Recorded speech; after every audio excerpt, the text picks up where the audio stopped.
Here is a 4-step process to love on your people. And when I mean your people, I mean those people that already like you. They will send you business. They will be there for you. And you don't have to convince them that you're a pretty good, decent person. They like working with you. They know your name, right? But sometimes we don't do enough for these people. We should be doing a lot more because our business, the world that we're in as real estate agents, it's changing. You've got a lot of AI coming into play. And you're watching it on this channel and how you can use it, the processes, the systems, how it's going to reach out to people, how you're going to talk to it. One thing is not going to go away is that people need people.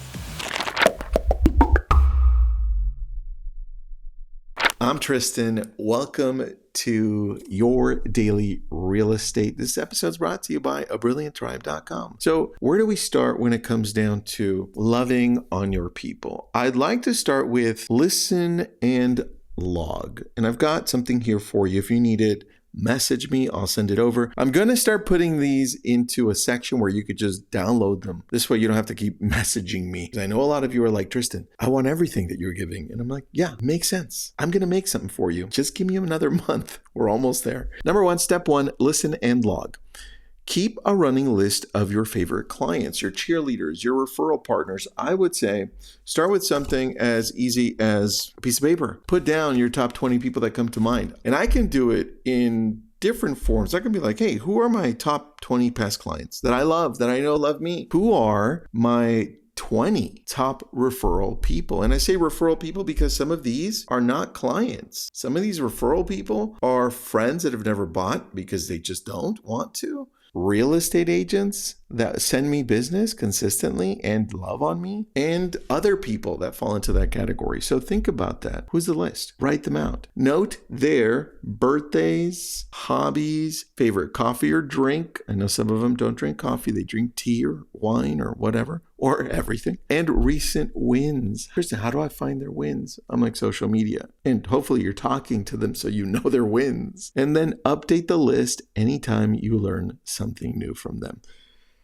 I don't remember if it was, I believe it was one of the Carnegies, not Dale Carnegie, but the thing that I learned the most from this Carnegie was that he would take simple index cards, and every time he would talk to people, a rudimentary CRM, write down the name of the person and then all of the little items that would stand out that they could bring up. This Carnegie, Mr. Carnegie person could then bring up at a later time in a conversation, and it would make that person feel like, number one, they matter. Number two, this person was paying attention. Holy crap, this is awesome, right? How do they know about that? They remembered my daughter's name, my dog's name. That's the stuff that you need to be tracking, and you need to have a CRM that you're placing it into. Or it could be just index cards. You can go old school, or you can do an Excel sheet. I've seen those too. I prefer an awesome CRM. This way you can tag them and you know who your top 20 are, top 30 or whatever you want. Step two, show up small but often. Send a quick text on wins. Saw your post about the new puppy. Love it. Easy, right? Comment on their social post within 24 hours. Mail a handwritten note once a quarter that says nothing but, hey, thank you so much for being part of my world, right? Nothing about real estate.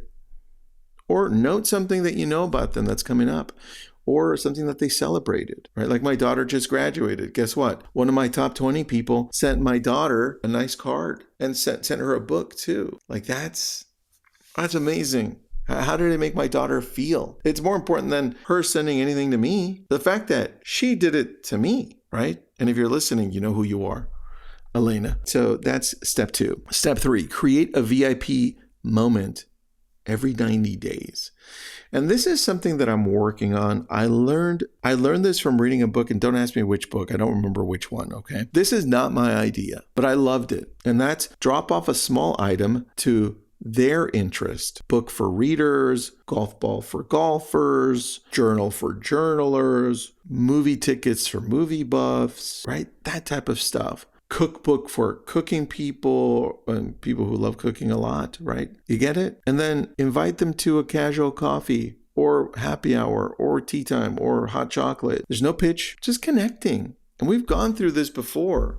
I've told you how important this piece is to your business, that just connecting with humans. What's going to become even more important as AI starts just being everywhere and it being the one that's actually connecting with other people. And then share a first look at useful information.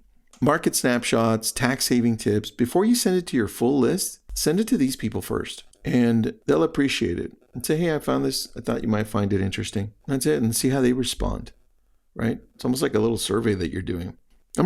Step number 4, celebrate loudly, ask softly. When they hit a milestone, promotion, anniversary, graduation, not them, but maybe their family, right? Post a public shout out or send flowers or send something of value that they will know that you care. Remember, this is not for everybody. This is just your top 20 that you should be loving on. Twice a year, remind them you're ready to help anyone they care about.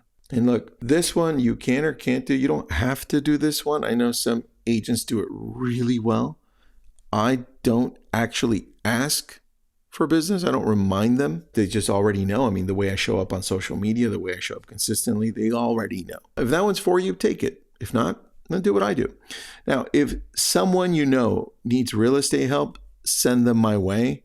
I promise I'll take good care of them. That's how it would sound if you do it. Next, track referrals and always circle back with a thank you card and a small gift. Let me share with you something that I have written down just to remind myself. And this is a great reminder for you. Here it is. It says, when you don't measure something, it will go unnoticed. Think about that. You're measuring the referrals that you're getting, the connections that you're getting because of this top 20 list. And it's important to measure. It's important to track it because you're going to see how much your business grows when you pour love into the right people. But you've got to track it to know that it's working. And that's all I got for you. Those are the 4. You know what? I have one other video, if you're watching on YouTube, that goes over the 5 note cards or 5 written things you should be sending to your top 20, top 100, whoever those are. I'm going to link it or you can watch it here. Let me know what you think. Have an awesome day.